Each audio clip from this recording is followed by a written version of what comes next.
Yep, yep, yep, yep, yep, yep.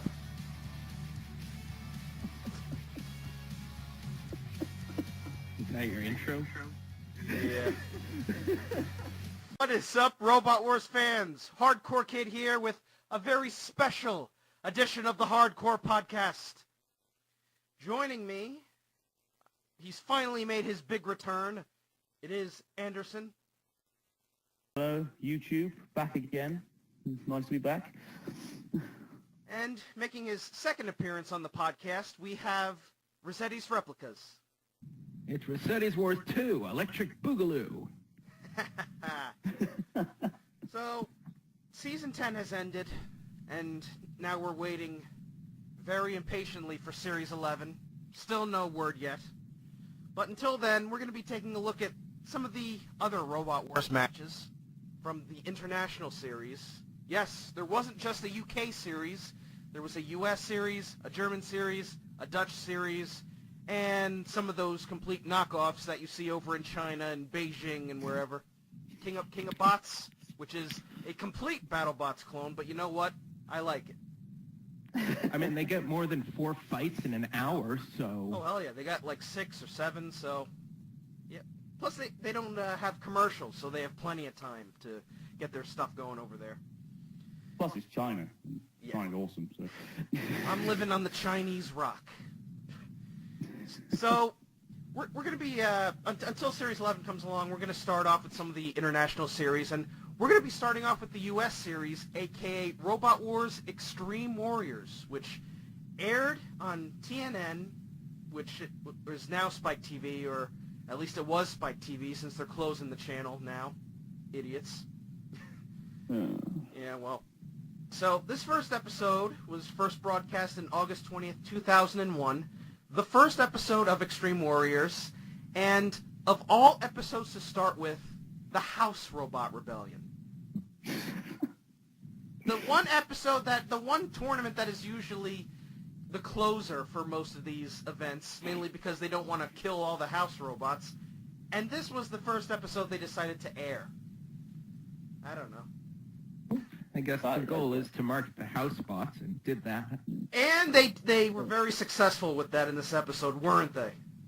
Yeah, I guess it was also maybe done because of the craziness. Like, people, if it's a new market especially, there'll be, you don't want to put something silly, you don't want to put something dull on, you want something that's like over the top and crazy, and I guess the house robots just breaking all the rules, this one. But the thing is, if you've never watched Robot Wars before, you wouldn't know that the house robots leaving their CPZ and having all this freedom was an unnatural thing.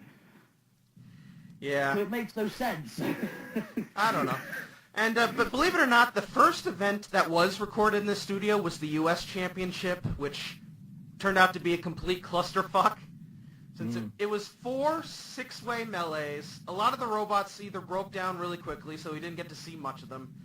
So I guess the producers decided, you know what, let's start off by introducing some of these bots. And you know what, a lot of the machines in this episode we'd be seeing in quite a few of the other episodes anyway, like the Tag Team and the War of Independence. So, hey, this is a good way to introduce them, I guess.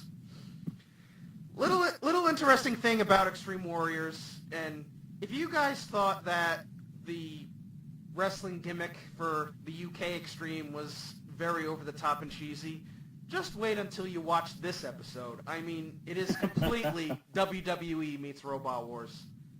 We've got Mick Foley, the host, for a start. Hey, yeah. Let's talk about some of the new presenters we got in this episode, starting with the hardcore legend, the real master of mayhem, Mick Foley. What do you guys think of Mick Foley? Oh, he's a great choice for this.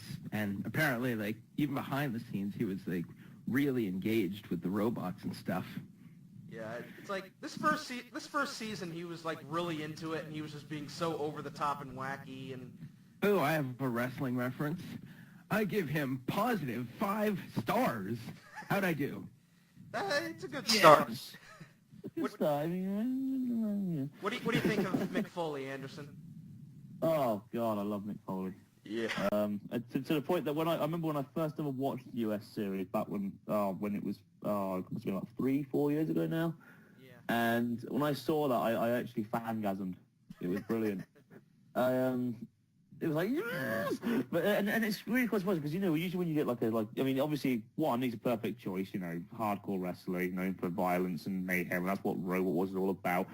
But it's usually when they get like a celebrity involved in one of these things, they either don't know what they're doing or they don't really have much of an interest, But Foley, like you said, he was well up for it. He was in there. He was always intrigued, interested in what was going on. He always treated Roboteers with respect. Obviously, he had a laugh with them, but he did know that, these guys have put a lot of hard work into these machines. And it was a nice, refreshing change. I don't think they could have really picked anyone better than Foley for this, to be honest, at least at the time. And a little interesting joke he had right after the Tricerabot Green Mouse match, but he's talking to Evan and he says, "You've been involved with robots almost your entire life. In fact, when you were a baby, you drank out of the Ro-Bottle." Little Ro-Bottle podcast shout out right there. Yeah, who would have guessed that was the worst way he could hurt me? And yeah, Mick Foley, he was a damn good host, and unfortunately there was only 2 seasons for him to be in. But in those 2 seasons he was in, he was really good. And I actually heard this recently, but for the Nickelodeon series they got Dave Azer, who's known for a lot of shows on Nickelodeon. And when he was out there, they had to edit a lot of his stuff out because he kept botching everything. And the crowd booed him like crazy and were chanting, "Foley, Foley, Foley," because they like Mick Foley better. Who the hell is this geek who's doing the hosting? Yeah. I mean, it was a good choice to correlate it to wrestling. I think that's the best way they could have gotten an American audience on board. So that covers Mick Foley. Now let's talk about one of the more controversial commentators he's in the Robot Wars fandom, Stefan Frank as commentary, filling in for Jonathan Pierce. What do you think of him? He divides Robot Wars fans, I feel, because half the people I speak to either really like him or really don't like him. And unfortunately, I don't want to sound horrible here, but I'm more on the side of not being a fan of his. He seems too forced. Does that make any sense? Like, it doesn't seem natural to him. He feels like he's forcing himself to sound excited and interested. It doesn't quite work for me. That's just me, though. It seems like it does. It seems like a construct of what British people imagine a dumb American to be like. And if you watch the old Grand Champions episodes when they were uploaded onto YouTube way back in 2006, people were like, "Oh, God, who is this?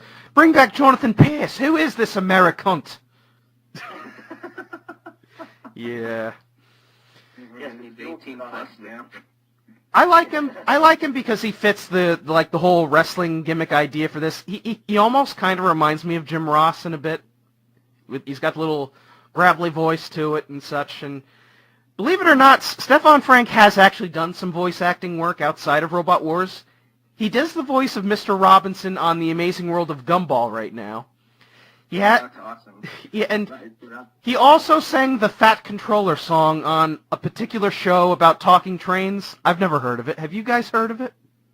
No, I haven't. I do think, though, he does... I don't know about... We have channels over here which show American television programs. Like, there's one called E4, which shows basically a bunch of American TV shows. And I'm pretty certain he does the voice for that channel. Like, he's the one who, tells you what's coming on next and all that stuff. Yeah, he actually has his own YouTube channel where he uploads a lot of promos for stuff. Like, I think he's done some promos for cartoons, and he actually did BattleBots at a couple points, so that was pretty cool. But I know Anderson doesn't really like him that much. I like him. I think he can be pretty funny at some points, and he definitely had some moments. It's not like I don't like it. It's more of a case of I don't think... You can't explain, like... It's not like I can't... He's not listenable, if that makes sense. I can happily listen to him. I just don't think he was ideal for the role, if that makes any sense. I mean, I loved his enthusiasm, but he didn't always seem like he knew what was going on. Like, a lot of times he was guessing, and I would have preferred someone who knew what was going on. Eh. So it's better than Ahmed Zafra. Oh, come on. Oh, my God. Could you imagine Amit Zappa as commentary? That would be amazing. I'm tired of these two. Bring me more robots.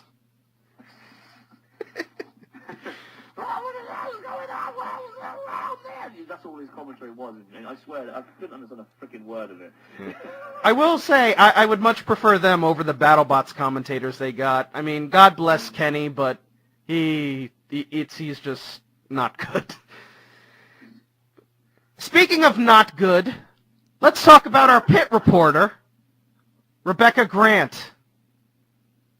What do you guys think of her? Too cheesy American. That's kind of the point, but, you know, Jesus Christ on a bicycle. It is. It's one of those, she's like, oh, really? Come on. You can do better than this. Surely, America. You got much better people than this. What is this? I don't enjoy Rebecca Grant at all, I'm afraid. How about you, Ian? It's like, Yeah, I mean, it seemed like her job was to just let them talk, and she did that pretty well. What's her resume? I don't know. I'm gonna check her wiki page now. what annoys me about her as well is, like, for example, you know, the War of Independence episode, which obviously we're doing another time. Now, we usually, in the UK series, whether it was Jonathan Pierce or Craig or whatever, they would occasionally drop in little hints about, like, for example, in the European Championship, they announced that Black Hole was the winner of the first German Robot Wars. And that was a little interesting tidbit for you to know, oh, yeah, that's pretty cool. You know, maybe we should look out for this machine. But when it came to the War of Independence, like, despite the fact that we had a multi-time semi-finalist in Spawn Again and a former grand finalist and a former grand finalist and multi-time semi-finalist as well in Pussycat, and it wasn't mentioned. It was literally a case of, oh, this robot here has never done anything in this series because it's a brand new series. What do you think you have a chance against him? It's like, whoa. The former grand finalist. You do your research, woman. I don't know, like, if they had a British wrestler in WWE, would they, like, give him the, like, 1776 treatment just like they did here? Now, I'm checking her wiki page now. She has a degree in psychology and communications. She was... Psychology, yo. The irony of that is fantastic. Communications. Yeah. She has a sports presenting career that began with the Empire Sports Network hosting the Buffalo Bills NFL show. Oh, what fun. The Buffalo Bills, who only just reached their first playoffs in a millennia. So, yeah. Eventually preventing an NFL. Outside of sports, she has appeared in shows such as Apartment 23 and Third Rock from the Sun. Apartment 23 I've never heard of. Third Rock from the Sun was a good show, so woo. Yeah. She didn't have a very big role in that. I don't even remember. I will say this though. Even though she was kind of, how do you say, unimpartial or whatever, she was still much more memorable than Carol Grow in season 2. Like, I'm uploading the season 2 episodes right now. Carol Grow is like watching paint dry. She has nothing to her at all. So it was literally like they just turned around and said, the UK's pit reporter and the Dutch's pit reporter are both blondes. Let's get a blonde! And that was basically where it stopped. I didn't think past that point. Yeah. Fuck enthusiasm. She's got blonde hair. Yay. Ooh, and she's there to talk to people. I think Happy from who did those little interviews with in that Psycho Chicken video had more enthusiasm. AKA Happy. I mean, what? She had a reporter background, and she was in some kind of guild, I guess. That's how they get these jobs. We represent the Psycho Chicken Guild. I don't know. I mean, I'm talking about the Screen Actors Guild or whatever. Oh, yeah. But, yeah. So that pretty much covers the presenters. A bit of a mixed bag, but you know what? I enjoy them for what they were in this series. So let's talk about the competitors in this episode. And a lot of the U.S. machines were all banged up from the U.S. Championship, so they had to drive loaner bots. And out of the 8 competitors in this episode, 5 of them were loaner bots. But some of them were British. Yes. Some of them were good, some of them weren't, but you know what? I think the good loaner bots definitely won. Starting off with the first winner, Silver Box. Or as I like to call it, a more stable pussycat. Or a more battered pussycat. I don't know. The disc actually did some decent damage. I mean, it completely wrecked Matilda's shell, but it's pretty average. Decorative fiberglass. Yeah. But I don't know. I mean, I actually consider it one of the more decent loaner bots because it did some occasional damage. I mean, obviously in the Nickelodeon series, when it was Zanzara, it had no chance, but I think for this time it was okay, I guess. It was one of the more competent ones. I'll give it that. Yeah. It's so bland. Even his name, Silver Box. Come on. I mean, Yeah. Give it a look at Courteous of them. When you see silver box up on the board, you know, oh, I can go to the concession stand and not miss anything there. Yeah. One thing that It was good for what it was, though. Fair play. Yeah. One thing that kind of bugs me though is the wheels on top. Like, I guess there was if it gets flipped upside down, it'll be able to run inverted, and the disc won't like disrupt its movement. But it's like, what did they do? They have like I guess chains running up to the top little wheels, and I'm looking at the top wheels right now, and it looks like it came right off of a trolley or something. Like what, or one of those little hand trucks that you got. Like, I have a hand truck that I use to carry my gear when I go to events, and it kind of looks like they just took the axle from that and stuck it on top. I don't know. It looks silly, but yeah, it's average. I will say that it's average, and it is driven by Mike Regan, who you may know drove Brute in the U.S. series, and Spaz middleweight champion in BattleBots. So he knows what he's doing. He knows what he's doing. That's fair. I mean, that's probably why it won, to be honest. Yeah. A robot is only as good as its driver. Remember that, people. Exactly. So, moving on to the next winner, another loaner bot, and what is considered the king of loaner bots, King Tut Tut. Yeah, he's the best one by a country mile. Yeah. Wasn't it because the guy who, I can't remember who it was, I'm not very familiar with the American series, but the guy who was loaned it. Yeah, Chris Harriman. That's the one. This axe is crap. I'm sorting that out. I'm sorting it out now. And he basically upgraded it, so the axe was actually did something, and it was actually a very all-around solid design as well. Because I remember in the tag team again. Sorry, a different episode. I know, but in the tag team special, it actually drove underneath Runaway and beat it on its side. I mean, that was completely unexpected, especially with how steep the wedge is as well. That was awesome. I mean, okay, Runaway wasn't exactly, a great machine in Robot Wars. Nah, well, it was it was decent, and I think having a really strong wedge is what helped Tut Tut out in the end, since a lot of the other loaner bots either had, like, really tiny lifting arms or really lame hex weapons, but this one is just fairly solid. And if I were to compete in Robot Wars, and honestly, even if I did have my own heavyweight, I still wouldn't be able to ship it because it's expensive. I would still compete with either Tut Tut or, hell, Kadena Machina. Yeah, but and it did. The axe was really good, I will say. It put holes in Greenhouse, and it actually took out Shunt's speed controller. So Shunt had to be put on the shelf for a good number of battles. So it has power to it. Nice. Yeah. Good, very good. I mean, again, you only said that from a loaner bot, in all fairness. Yeah. That's a fair play. Also, I will admit, it actually, again, unlike a lot of the other loaner bots, it actually looked like it represented something well. I mean, the name was good on it, Tut Tut, Tutankhamun. It actually looked like a pyramid. Even the eye-shaped holes represented where the wheels poked out was a fantastic little touch as well.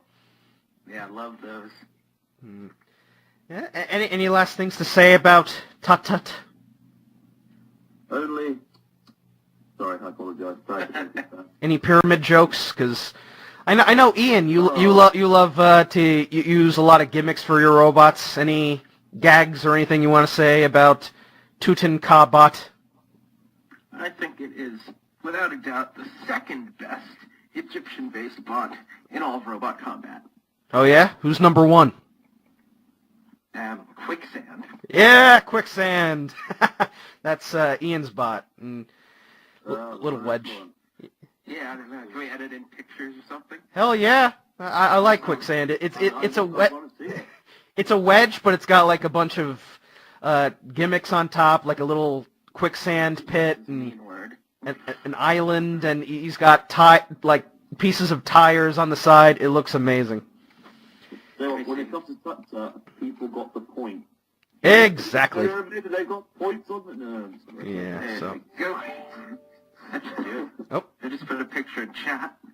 Yeah, look at it. It's got its third place trophy right there in the remote. It's really cool. That's awesome, dude. Oh, thank you. So that pretty much covers Tut Tut. Now let's move on to who I consider the MVP of this episode, the paper bag monster itself, Tricerabot. The true winner. Yeah. Oh no, it was a draw. Was it bollocks? Right? There was one robot in this that if there was one people would winner in this one, it was this. Right? It's the only. I was just surprised by the amount of power this thing had. Oh yeah. Yeah, like. Oh, sorry, go on. I was going to say that in Robotica, one of the tasks was to move this extremely heavy safe, like just shove it about 10 feet to get to the end. And it just pushes it like nothing. Like, this is, I believe, the second version of Juggerbot. Like, the first version is Rosie the Riveter. But this version, it's much more powerful, and you may think it's just complete pants, considering that it's got paper bags for armor and cardboard and all these other weird decorations. But this thing has power, and you would have never thought that those tiny little spikes on the front would be able to flip a house robot onto its side. But you know what? Looks are deceiving. Yeah, I'm still trying to figure out the physics of that. It's why it's called a wolf in sheepskin. Like, it looks like nothing on the outside, but on the inside it's a powerhouse. I mean, and this is the robot as well that also in Robotica Season 3, I think it was, got the quickest battle record, or fight to the finish record against... That was actually the 3.0 version, which we'll see in Season 2, but this is the regular Season 2 version. Close enough, though. Yeah. Close enough, you say? Actually, no, we'll talk about the last winner, and that's the original Juggerbot, Rosie the Riveter. Which... That's another thing I realized about the American series, was a lot of robots were from the same teams. Yeah, like... A lot of them. I mean, you look at the same team that entered, oh god, what was it, Propeller Head, and there's like 5 robots attached to it. Like, what? Come on, guys. But yeah, a lot of the same robots being entered. Well, basically the story behind Rosie is, this was Juggerbot 1.0 in Season 1 of Robotica. Then Chris Gatman, who was part of Juggerbot, split to create his own team, and he brought Juggerbot 1 with him. He painted it yellow with wings and a little tiny-ass battering ram, which did some occasional damage, but wasn't all that hugely effective. And unfortunately, and you don't notice it much in this episode, but they were definitely having speed controller issues. So when you watch it in the later episodes, you can just see it going forwards and backwards very slowly, and one of their speed controllers were acting up. So unfortunately, Rosie's performance in the Season 1 was a bit of a mixed bag. But yeah, you know what? I think the team made up for it in a way. Yeah. Looks like a Hanna-Barbera cartoon up there. Yeah. This is Rosie the Riveter actually has like a little soft spot in my heart, because it's actually one of the very first US Robot Wars robots I actually saw. It was a video uploaded even more years ago now, I think about it, and it was its battle against Night Stalker and Basenji. Yeah, that was when it had the wedge. Yeah. Just that battle, but yeah, it was the first robot I ever, well, basically the first robot I ever saw, and of course it dominated that battle really well, so I was like, oh, that's pretty cool. What do you think of Whole Lotta Rosie, Ian? awesome rammer, like Anderson said, the way it just rammed Night Stalker to the part where it, I think, crumpled it or something on his lunge. And about the fight itself, love those dubbed sound effects. How Oh my God. How Rosie's slamming into a wooden robot sounds like somebody banging on a hollow metal drum. The sound effects in Extreme Warriors, especially Season 1, are so bad. Like, they're basically reusing the Season 2 sound effects, like when Close Enough gets flipped, or in the multiple times in the Tut-Tut Greenhouse match, you can hear those obvious stock crash sound effects, like glass is breaking inside the thing. Yeah, like in the Series 2 of Robot Wars, when every time a robot hit another one, you had a bolt fall off of it. Yeah, but Rosie, I think, it had a good showing. Even though it didn't do a whole lot in the actual Rebellion, I think it performed decently, and even had a little pop at RefBot at one point, so yeah. But that pretty much covers all the winners of this particular Rebellion. Let's move on to the losers, starting with literally the biggest loser, the only robot in this episode who isn't a Juggerbot or a Loner Bot, Close Enough. What the hell is this thing? What? It's a brick that's powered by gas, which is a big red flag there, considering those things like to stall out. And guess what happened? It stalled out right as it got in the arena. I don't know. Maybe it was like they had $5 one day to build it. I mean, the one positive I can say about it is that it's big, so you can't really flip it over. But other than that, the teeth suck. The engine's just stalled out on it. There's really not much to say about it. Looking at them, I just looked this up. The surprise they did with the turbine for a start. I didn't know that. There you go. That's something one of the few things I didn't know. And the team called themselves "Grown Men Don't Need Instructions." Well, obviously they do. Look at the damn thing. yeah. Why was it even called Close Enough? Maybe Why did they robot that? maybe they said when they were putting it together loads of times. I don't know. Maybe they were trying to put a weapon on it, but then they realized, I don't know. Let's just stick these teeth on it. Close enough. Well, I mean, you know what's really bad as well is that they were in a battle against the robot called the Silver Box, and it somehow manages to be the less interesting robot out of them. Other than that, it's just a brick. It's just a brick that doesn't work. If you're going to be a brick, be Drillzilla. Go on. That did it well. Yeah. I love Drillzilla. I have feelings for Drillzilla. The only problem is, I think, with the weight advantage, it's a little bit unfair. And only a brick wall could stop it. Its name was Razor. We don't mention that name. Oh. Yeah. But I'm joking. yeah, there's not much else to say about Close Enough, except it is one of the widest robots, I think, that's been around, at least until Medusa. But yeah, there's nothing else to say about it. Well, Ugly was pretty wide as well. Yeah. It was extra wide and extra thick. But Extra crap. An extra crap. But yeah, that covers Close Enough. So let's move on to the other Loner Bot, and one that doesn't really show much here, but it does have more success in the Nickelodeon series as Vertigo. It is the Greenhouse. It's the Greenhouse. Terrible. I don't know. Not the worst.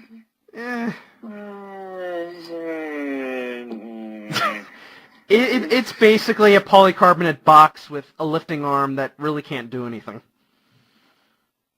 Yeah. Well, I mean, give it credit. It lifted up.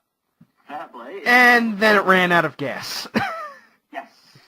We're noticing a pattern here, aren't we? Gas isn't a good thing to power your robots on anymore, I'm sorry. Go back to Series 3. Yeah. I don't know. I mean,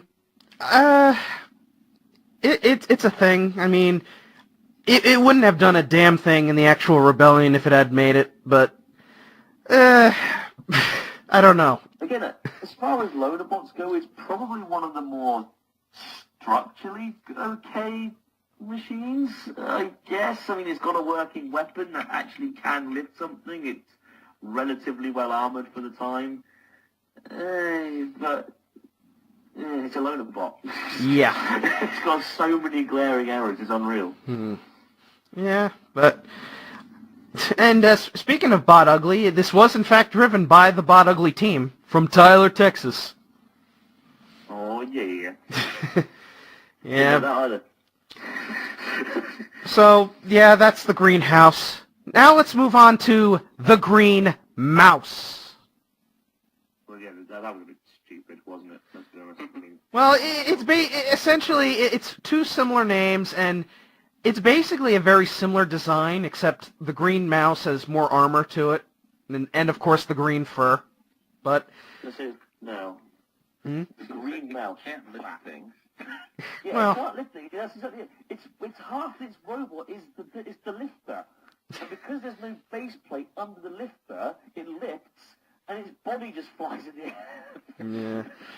It's basically the same thing as the greenhouse, because if you look at underneath it, you can tell it has the same kind of lifting arm design, but since there's virtually nothing supporting it underneath it, it really couldn't, lift anything. But it burned up very nicely. Yes. I think that's the only redeeming quality it had. They're like Tiger Cat, really. Yeah. And this was driven by Evan White, who competed with Shuriken and Ninjutsu, so this is the one robot that doesn't have a ninja gimmick to it. It's just a big green mouse. Yeah, they call it the Ninja Mouse. That would have been cool. You know- Give it, I don't know. You know, Foam sabers on it. if there wasn't already a Splinter in Robot Wars, they probably have named it Splinter after the Ninja Turtles mouse. Ah, yeah. Cool. That would have been that. That would have been amazing. Clever names, I like it. We need more of them. That's one thing that Robot Wars lacks. Clever names. We need more clever names. Maybe they're just afraid of copyright or something. I suppose. Yeah. That's more than likely. Yeah. I will say this though, they've definitely put the green mouse against the right robot. Because Yeah. of all the loader bots, it was probably the weakest, so it was good that they put it in there with a robot that could at least put on a good show. Exactly. And speaking of really cheap loaner bots, let's move on to the one, I don't know. I kind of consider this the weakest, just the fact that it broke down under pressure. Rotbox. It's made of wood.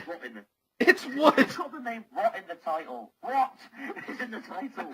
Rot is not a good thing. Rot is bad. If you have a piece of wood furniture and it is going rotten or rotting, throw it out. That's not a good thing. And to be honest, they probably should have thrown this out as well.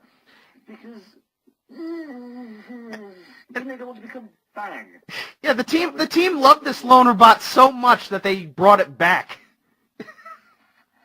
I don't get it. Yeah. It's a box, it's made of wood, and it has, this ridiculous-looking Morning Star mace on the top. I don't know. Attack robots. Yeah. I don't know. Ian, what do you think? What do you think of this thing? I think they got one good hit on Rosie, and then it broke. Credit for that. I don't know. It's novel. I give them that much. Yeah. Too bad it didn't go up in flames like it ought to. Well, it kind of did. It burned up. At least the wood kind of burned up nicely. So. It's a shame it wasn't actually put up against Tuk Tuk. I would like to see that axe go on against the wood robot. But yeah, it would put some nice holes in it. But yeah, this is not good. Out of all the loaner bots I've seen, this is probably my least favorite, unfortunately. That's understandable. But I will say it does fit the Mad Cowbot gimmick of just finding something in a shed and just putting it together, and it's a redneck robot, basically. I don't know. Redneck robot. Sometimes the best robot's a redneck machine, you know? You don't know. I don't know. Yeah, but... I actually quite like Mad Cowbot, actually, to be fair. It had a competent weapon. It did? Or we're talking about... Actually, believe it or not, here's the story. The Season 2 version of Mad Cowbot, which was the drum center, was actually... It was built by the Mad Cowboys, but it was driven by... what's his name? Who's been... he's been in a few events. Team Think Tank? Mike Shimoda, was it? Ted Shimoda, yeah. Isn't he the guy who made the three-wheeled robot from Robotica, the one that flipped around and stuff? Yes, it did. Yes, he did. Yeah. Yes. He's built some good machines. And in the U.S. Championship, they had the Mad Cow, which was just an ugly-looking cow that breathed smoke and had a wedge. And then it would go on to become Psycho Chicken. So, if there was foul play with that robot. Yeah, you know, when I review that episode, I'm just gonna play the cow and chicken theme at the beginning. Oh yeah. Hell yes. But yeah, that pretty much covers all the competitors. Let's move on to the matches, and this first match, should we even call it a match? Match. This exemplifies why I question why that they made this episode the first episode of this series, because it starts with a robot that just breaks down, and then Silverbox gets some hits in on it, and then basically Shunt and Matilda have their way with it. It was just... Can you call it a battle? Can you? I mean, they should technically, because both moved forward and they did come into contact with one another, but that's about as far as it went. Yeah. I will. There is one thing. The only other notable thing I will say about this match is they played the Sir Kill-A-Lot theme, which is, I believe, this is the first out of only 2 times they play it as battle music. And I like the Sir Kill-A-Lot theme. It's even though. As we later find out, it's not his official theme. No. But, we don't talk about. Well. I played it at the beginning. But, yeah, this basically close enough broke down, got flipped, went up on the flame pit, and burned up quite nicely, I will say. The only redeeming quality it had. Yeah. That's what you get when you bring gas petrol engines into an arena filled with flames. Mm-hmm. Petrol in this arena, boom. I didn't know you had Jonathan Pearson there with you. Yeah. But yes, Silverbox gets the victory pretty easily, honestly. And now we move on to Lonerbot versus Lonerbot, Greenhouse versus Tut Tut, and actually, this was a pretty decent match, I thought. Yeah. Well, both roles worked. That was nice. Yeah. They had a bit of back and forth, because obviously, they both got attacks on each other. I mean, Greenhouse nearly flipped Tut Tut over. And Tut Tut, if I'm right in thinking, couldn't self-right. No. Now, Tut Tut, for those of you who don't know, is one of only, I think, 3... robots that has never lost a battle in Robot Wars. Slicer as well. Slicer, Hannibal, and for a while Cadena Machina. Unfortunately, Dietor kind of ruined that streak. But Ultor, if you count Ultor. Oh, Ultor and Anvil. Anvil. Oh yeah, and Anvil. And Scar, who won but then had to come out. Oh, well, good friend of my own. Yeah, Scar. 18 years. That streak is still going strong.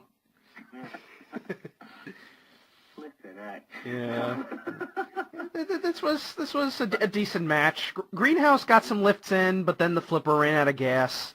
Tut Tut got some hits in, and actually did a good job controlling Greenhouse. It got it into the CPZ and into almost fell down the pit at one point, unfortunately. But I guess that's what happens when you got a very wide robot. And I'm looking at the picture now. You can see it's got the typical Lonerbot base plate under it. You can see where the electronics go and where I guess the CO2 system goes. But yeah, this wasn't like a super ultra explosive match. But you know what? Some matches don't have to be that. This isn't Supernova versus Cadena Machina or something like that. Just No. a good back and forth match. Yeah, well, I mean, that's what I like. I mean, a lot of people do, there's the people who, there's, what I like to say, there's two types of Rebels fans. There's, oh my god, the damage! Fans, who, if it isn't literally been sprawled across the arena, they're not interested. And then there's the other fans where they look at it from all sorts of different areas, and I like to think I'm one of them, really, because I do like my damage, don't get me wrong, but I like close-fought battles. I like it when both robots give it a good try, and this one, yeah, I mean, don't get me wrong, I mean, it wasn't, like Palancat versus Firestorm or anything like that, but No. It was a good little tactical battle, and fair play to both teams, especially Tut-Tut, very well driven, and they deserve respect for that at the end of the day, because they performed better than both in the first bloody battle, let's be fair. I just like it when bots work. I mean, what kills me most of all is just any kind of weapon that just does not work. That's like, ugh, frustrating. Yeah.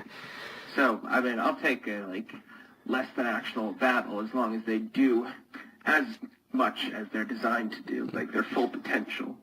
And the last thing to note about this episode is that I believe it's the only Robot Wars match to have the shunt theme. Or as I like to call it, the Booyah theme. If you play the Robot Wars games, that's the one that they use in the steel mill. Or, actually, it's the one they play in, I have Arenas of Destruction, and they play it during the Siberia match, so. Oh, do they? Oh, my bad. Yeah. Booyah, Cyborg. Oh, yeah, I know which one you mean. But, yeah, Tut-Tut managed to get the victory by getting its axe right into Greenhouse and just pushing it right into the pit, so good stuff. And now we move on to the battle of the completely flammable bots, Tricerabot versus Green Mouse.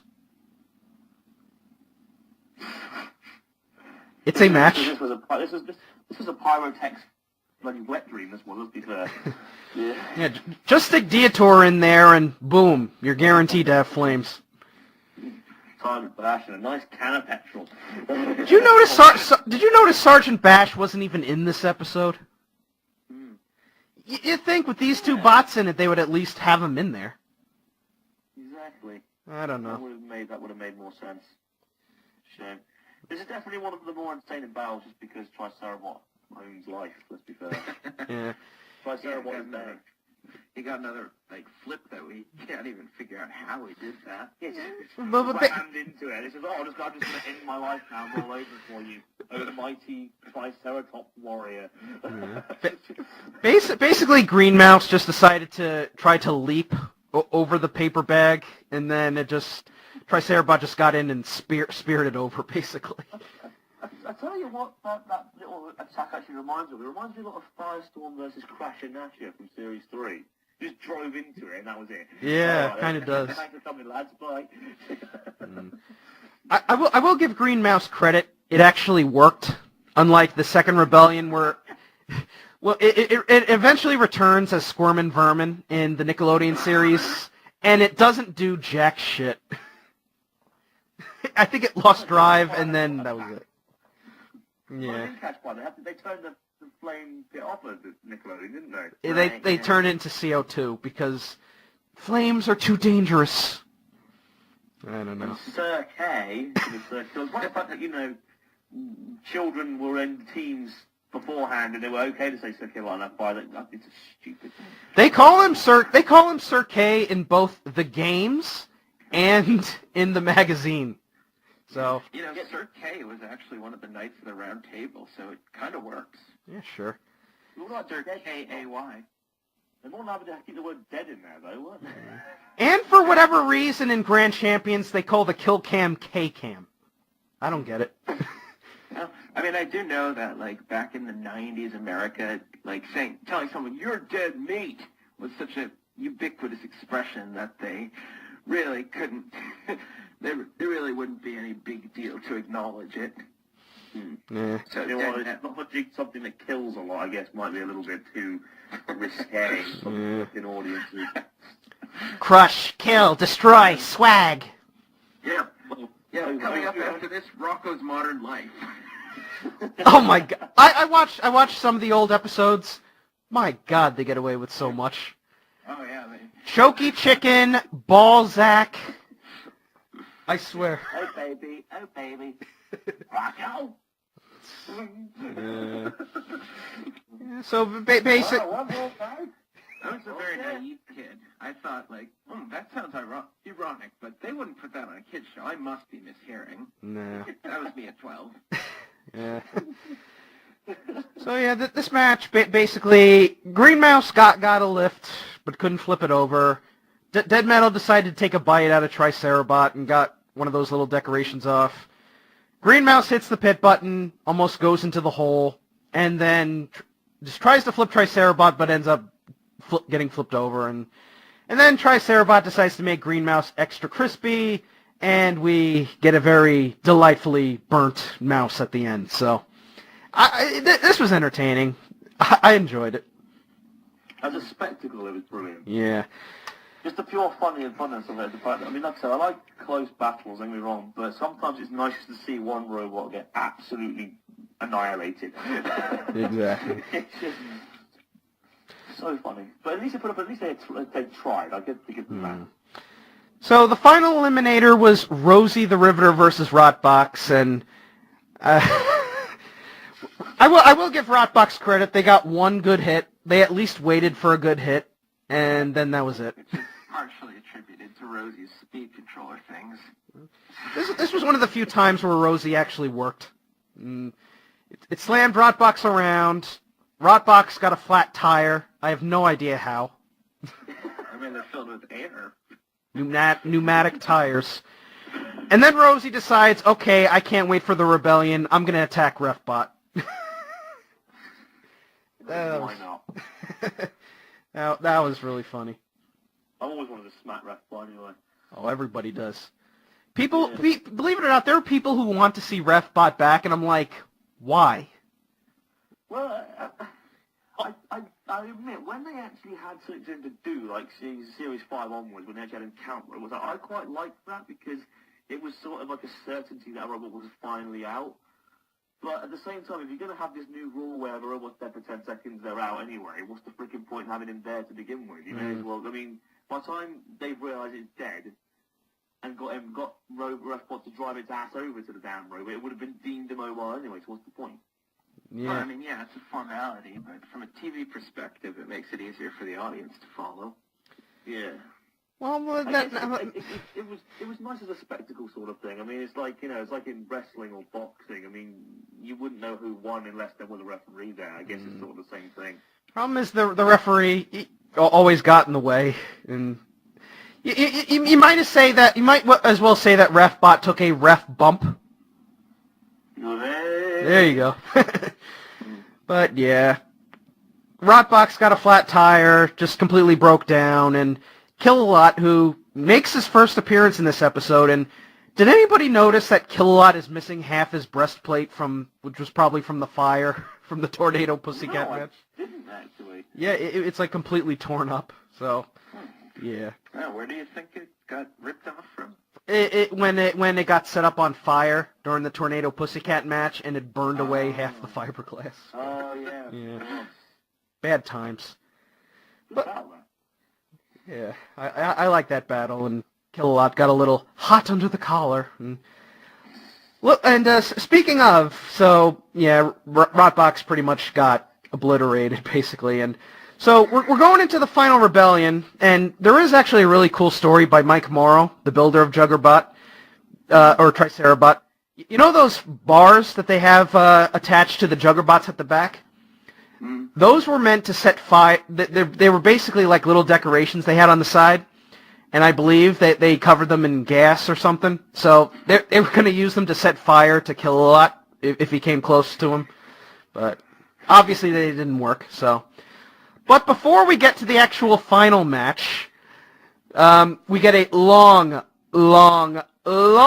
video package for Matilda and Shunt because we needed filler. Because after the Eliminators, it's time for filler. Yeah, the idea was to bring those toys. Like the Shunt Matilda toys. Yeah, definitely. But it kind of works because at the end of the day, this again, it's a new audience. You want to introduce them. But the thing is, why don't you do it for those two? I mean, if you want to... Because they're the robots that are going to be in the rebellion. Like... Yeah, no, but that's what I'm saying. I mean, we already know what the fucking house robots are. We've seen them now for the last 4 battles. Come on. We don't need this. I think... If you're going to do this, put it at the beginning and show us all the house robots just to get the new audience used to it, then start the battle. I think it's, again, trying to be like WWE, where you have a video package showcasing what they can do. It's kind of like you watch WWE and you see like Braun Strowman just power bombing everybody and stuff. So, or Roman Reigns hitting spears. Yeah, but we'll talk about the Royal Rumble when we're done. We'll give our thoughts on who might actually win. And one thing I find really funny, a couple things to note about the video package. All the footages of Series 4, which has Matilda with her chainsaw, which they say is interchangeable, although she doesn't have it until Season 2, and even then she doesn't even use it. And they say that both Shunt and Matilda have never before seen prototype cold fusion motors. What the hell are those? Sounds real to me. I think they just reworked the motor. A diamond-edged axe and a cold fusion engine. But then people actually thought they actually had a diamond-coated axe. No. I thought it was just diamond-shaped. I don't know. Yeah, that's what I thought. Ian, you on the wiki, you made a list. Oh, that silly thing, yeah. We're going back a few years now, but you did the Robot Wars Myths one, and people actually believed. And because I was like, people actually thought that was coated noise. It was me reading that actually made me realize people thought that. Jesus Christ. And the last thing to note is when Stefan is going through them, he mentions that one of the key features of Matilda is the toughness of her skin. Her fiberglass shell is more resilient to attacks than steel. Bullshit. That is bullshit. Yeah, I mean, Silverbox damaged it. Silverbox damaged it. I know you meant to big the house robots up, but you can't be that thick. You can't turn around and say that fiberglass is tougher than steel. No. Sorry, I've got a new robot. Yeah, I've got paper alarm, but this is going to do anything. Oh, no, bollocks. Sorry. Yeah. Well, I think Jonathan Pierce would still say she's extra thick regardless. So. Well, not much is very important. Oh God. And it was when Elmo lost against whoever it lost against, and Slice, I think. And there's literally a bit when Matilda hits Elmo with her flywheel and goes, "Come on, baby, shake that ass." It's like, for God's sake. I love how it caught him with bloody hell. Yeah. So we'll move on to the final rebellion. Silverbox, Tut-Tut, Tricerabot, and Rosie versus Matilda and Shunt. First off, are you guys aware that this match is 4-on-2 advantage baby faces? I know, I know. You know what a baby. A baby face is a good guy in wrestling. Yeah, and it was a villain. Like, obviously, I guess you want to. I don't know. Like, I don't know. Maybe if Dead Metal was in this match, maybe it could have been more interesting. Because let's be honest here, Matilda didn't do a damn thing in this match. Apart from roll over. She got basically the match was just Tricerabot trying to ram into Matilda's ass, and yeah, he did. Yeah. Cheeky. I see what you did there. Wink, wink. Yeah. So basically, it's the Battle of the Tricerabots, Tricerabot versus Matilda, Battle of the Axes, Tut-Tut versus Shunt, which was a nice little scrap. Rosie didn't do a goddamn thing, because they were still broken from the War of Independence match with Pussycat, and Silverbox got some good slice marks on Matilda, which completely exposes the fact that fiberglass is not better than steel. Well done. And, so basically it's just complete anarchy in the first minute. Tricerabot's driving all around. He gets one of Rosie's wings stuck to his spike. Then blah, blah, blah. Several rams later, Tricerabot finally runs itself straight up Matilda's ass, knocks her on her side. Bye-bye, Matilda. Sorry. See, Jason? That is how you run into Matilda's ass, not whatever the heck you did in that Thor match. Yeah, but... And believe it or not, and even though Matilda is always the easiest house robot to flip sometimes, Tricerabot is the only robot in the old series that managed to get Matilda over once she got her flywheel. Thermidor 2 couldn't do it. Firestorm just ended up running right into the disc and broke his flipper. I don't know. I think people were just scared of the flywheel. Yeah, once Matilda got the flywheel, it was, if I'm right in thinking, Bash then became the most bullied house robot, which makes sense considering it's thinner than a goat and very unstable and easy to flip. Mm. Also, the flamethrower doesn't actually do much, but don't tell the audience. Honestly, let's be honest, Matilda she wasn't in good form in this match. Her flywheel was spinning very slowly. The tusks didn't do anything.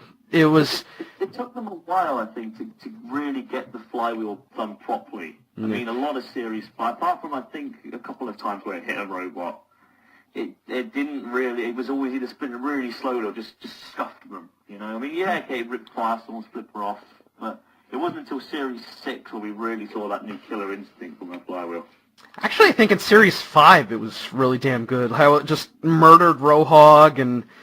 What was the name of that? Kryptonite? It was made of fiberglass, man, come on. Yeah, well...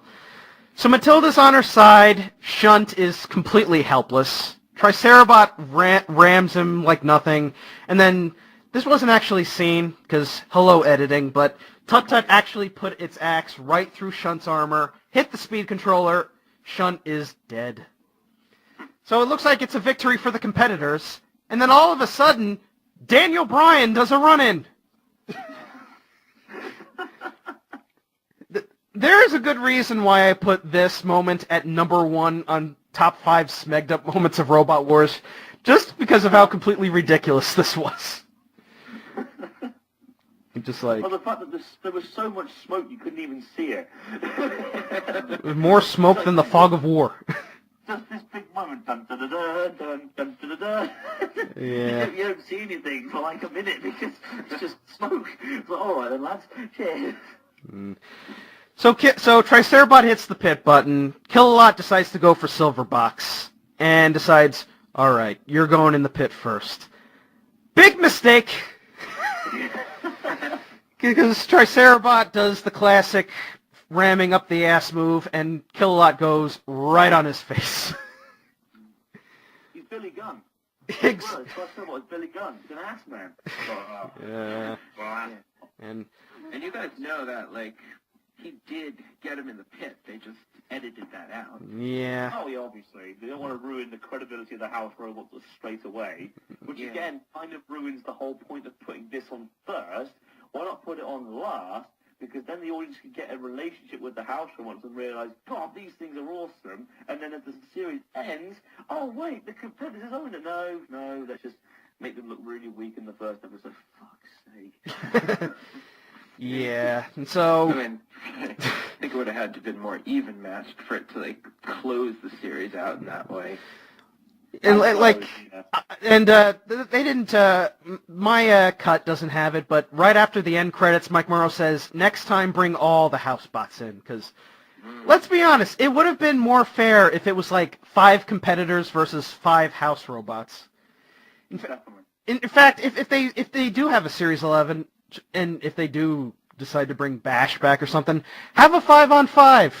Apollo, Gabriel, Big Nipper, Behemoth, I don't know. Worm. Worm? Oh, hell yeah, Worm. Well, just to make it fair. Yeah.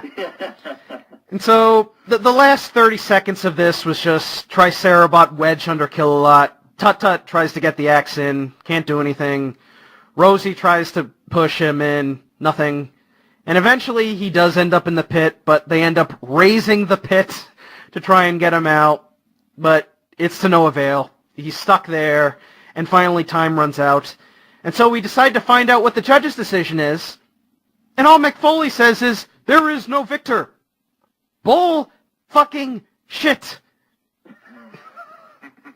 Matilda's flipped over. From what I can see, it was quite clearly a winner there. Yeah.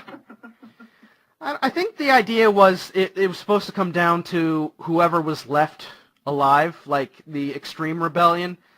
But basically, three of the machines, I guess, because I don't know if Tut Tut broke down at the end there, but basically, Tut Tut and Rosie were still, or not Tut Tut, but Tricerabot and Rosie were still mobile. But, yeah. I mean, like, let's be honest, the plan was never to say that the competitors won that. Yeah. No matter what happened. Yeah. I mean, literally, unless all the house robots were upside down and there was nothing left of them and they were on fire and spontaneous. And even then they say, So they just bring in another one and it's a tie. Yeah. So They bring in Shove. No! it really begs the question, for the Extreme Rebellion, why not just bring Kill-A-Lot in? What was the point of bringing Matilda in? Well, what's honest, they didn't even need to. This is actually quite interesting. Actually, this shows you the difference here, right? In the UK Extreme Rebellion, you had two house robots against three robots, and they had and the two house robots owned the battle. To the point where when Matilda came into the arena, it was Thunderbird had already been pitted, and as Matilda entered the arena, Scorpion was pitted by Shun. So what was the point? You didn't need Matilda in there, so why did you bring her in? Yeah, I'm honestly not a big fan of that rebellion. Like, I prefer the ones where it's actually close. Like the Series 7 one where Growler and Cassius Chrome got flipped over and Mr. Psycho fell asleep. And very underrated battle. I think this is my favorite rebellion, just for the crazy factor for it, and I thought this was a really fun match. Just everybody going around, ramming each other. The Kill-A-Lot entrance was completely over the top, but I laughed, and yeah. It seems like a thing that would happen in wrestling. I guess that's why they did it. Yeah. Yeah. And obviously, this is meant to be Robot Wars meets WWE. Yep. All the costumes, all the cartoon characters and whatnot, but The gimmicks, the over-the-top acting. Oh, God, the acting. And I'm using acting in the loosest sense of the term. I would say I think the acting in the reboot is much better. Like you got all the competitors doing the interviews and whatnot. I look forward to breaking the hopes and dreams of children. Robot Wars wouldn't be the same without Behemoth. Or It's like Anthony Pritchard's in the room. It's literally like I'm right next to the guy. or Tim. I don't know. I'm gonna try to do my best Tim voice. Concussion. It's a drum spinner. I don't know. We need Tim back. We need Tim back. We need Series 11, and we need Tim as a guest again. Yeah. I just think we've had 3 series of our reboot, unlike BattleBots. Just Oh! sorry, I twist the knife a little bit there. Sorry. Yeah. But yeah, other than that, I really enjoyed this episode. Like, some of the Eliminator matches weren't much, but I think both the teams and I think the overall final were just really made up for it.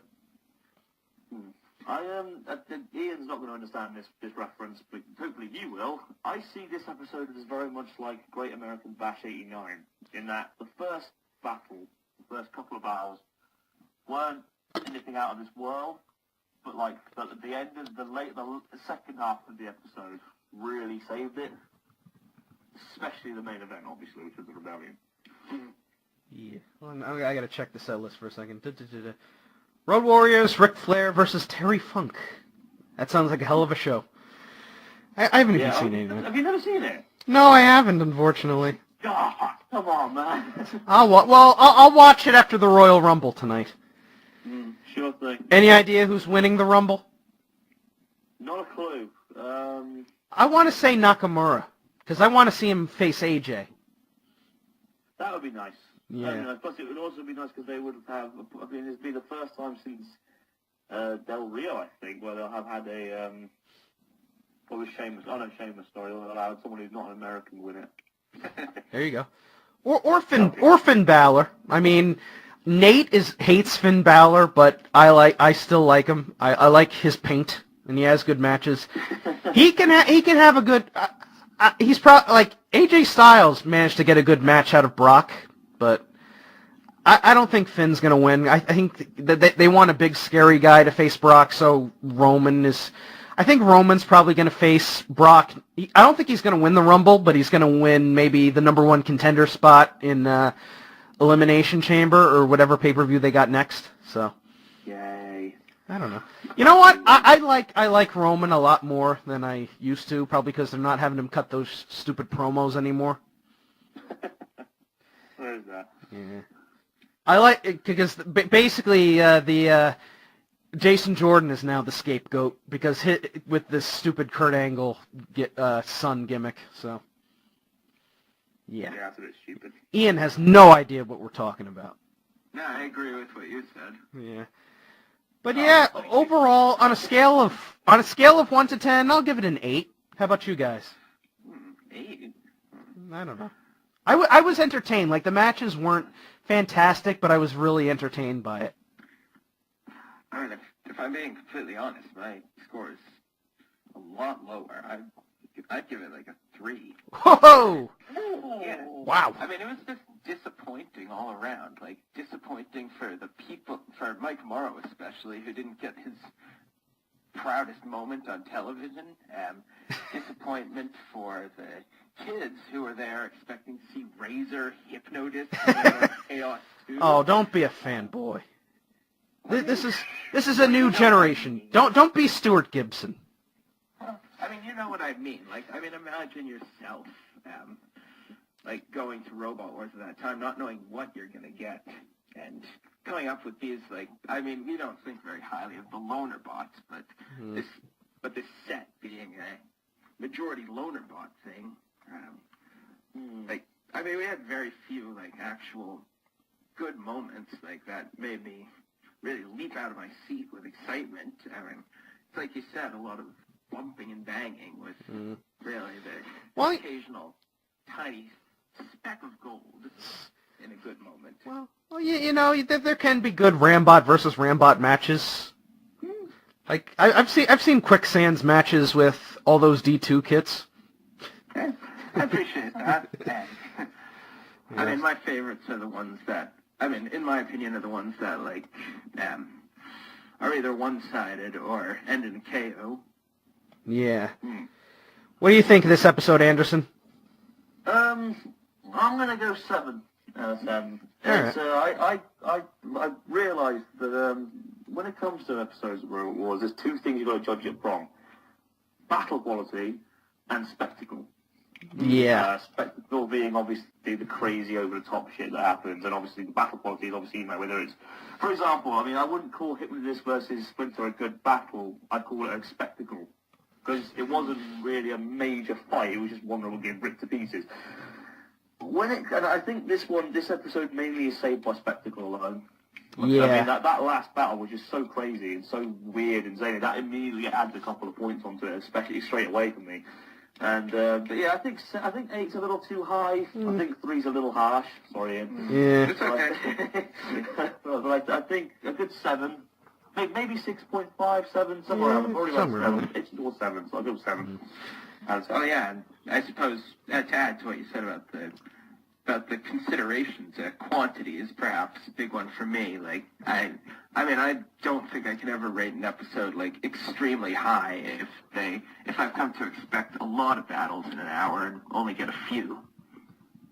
Yeah, but that pretty much covers this first episode, and I think it started the series off well. But yeah. And I think it showed what some of the U.S. bots can do, particularly the Jugger bots. And that pretty much covers it. And the next episode was, believe it or not, the first Robot Wars episode I ever watched. It's the Annihilator. Nice. Yeah. So, Yeah, so Drillzilla's debut. Drillzilla's debut for everybody in this episode, pretty much. Well, yeah. Yeah. But Drillzilla was the only one that really mattered. Well, I guess Concrete Clown. The clown. Oh yeah, Clown's awesome. Yeah.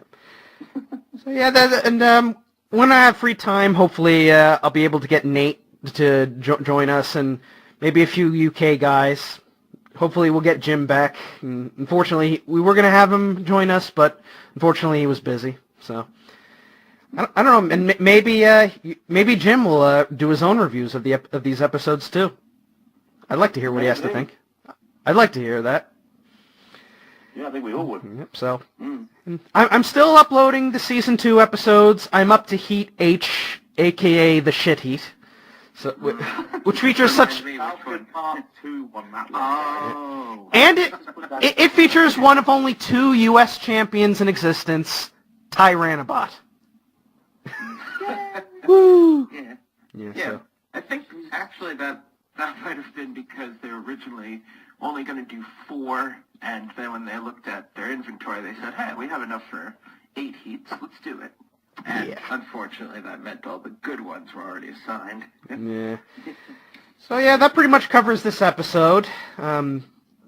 Hopefully, we'll see some more robot fighting, and also later on in April, me and Ian are going to be going to Robo Games in California. That should be fun. Yeah. I'm going to be seeing a lot of famous bots there, like Last Rites and Foxic and King Bee Powerworks. So Looking forward to it. Like that. yeah. I mean, it's like Foxy versus Mr. Speed Squared. Underrated classic. 5 stars. Yeah. I've actually been, and I've been thinking, if Simon lets me drive King Bee, I'm gonna have a War of Independence match with Foxic. That'll be a 6 6.25 star match right there. Oh, yeah. Definitely, yeah. Can't imagine why it wasn't game for you to have a War of Independence against Last Rites. Oh God. Well. Imagine That's right. Oh God. It'd be, the king would be dead. Like, I'm sorry. Like I think Simon said he wants to go out with a bang, and having King Bee fight Last Rites is the ultimate. It's a execution, unfortunately. Yeah, right. No need to bang right away. Yeah. But yeah, that covers this episode. We'll stay tuned for more hardcore. I forgot my own name. Stay tuned for more hardcore podcasts in the near future. Annihilators, maybe some wrestling reviews here and there. And any last minute plugs before we sign off? Well, I haven't got anything to plug, so no. Ian? Yes, as always, please visit my YouTube channel, Resetti's Replicas. I assume Brandon will do us the courtesy of putting it in the description box. The New Blood tournament should be coming sometime in the spring, and will feature one of the robots that we had here today. Awesome. Well, you'll have to watch, see which one. Okay. In all honesty, guys, this guy's replicas are freaking amazing. Yeah, I love him. I actually, when I found out I was actually going to be on this with him today, I actually got a little giddy because I've been watching his videos now for years. So I was like, ooh! You better send him an autograph, Ian. Oh, sure. Please Yeah, do. Please do. What kind of autograph? Or what do you want autographed? Anything. I don't know. Print out a picture of what's your favorite Robot Wars bot, Ian or Anderson? Ian Anderson. Dur dur dur dur dur dur. Yeah. Here, why don't you put your address up in the podcast? And No address. We don't need doxing, please. I'll put my bank account details in for you. Oh yeah. Then I can direct deposit my autograph.